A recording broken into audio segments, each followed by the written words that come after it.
20 রাকাত নামাজই পড়বেন। 20 রাকাতই নবী করিম সাল্লাল্লাহু আলাইহি ওয়াসাল্লাম পড়েছেন, সাহাবায়ে কেরাম পড়েছেন, ওমর রাদিয়াল্লাহু তাআলা আনহু এই সুন্নতকে বাধ্যতামূলক করে দিয়েছেন।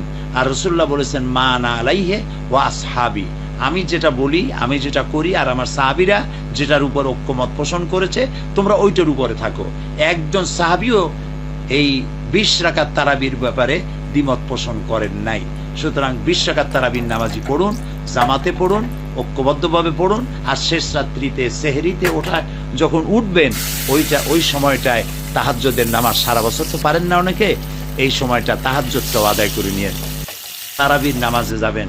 8 রাকাতের পিছনে না পড়ে 20 রাকাত নামাজই পড়বেন। 20 রাকাতই নবী করিম সাল্লাল্লাহু আলাইহি ওয়াসাল্লাম পড়েছেন, সাহাবায়ে কেরাম পড়েছেন, ওমর রাদিয়াল্লাহু তাআলা আনহু এই সুন্নতকে বাধ্যতামূলক করে দিয়েছেন। আর রাসূলুল্লাহ বলেছেন, মা আনা আলাইহি ওয়া আসহাবি, আমি যেটা বলি, আমি যেটা করি, আর আমার সাহাবীরা যেটার উপর ঐক্যমত পোষণ করেছে, তোমরা ওইটার উপরে থাকো। একজন সাহাবীও এই 20 রাকাত তারাবির ব্যাপারে দ্বিমত পোষণ করেন নাই।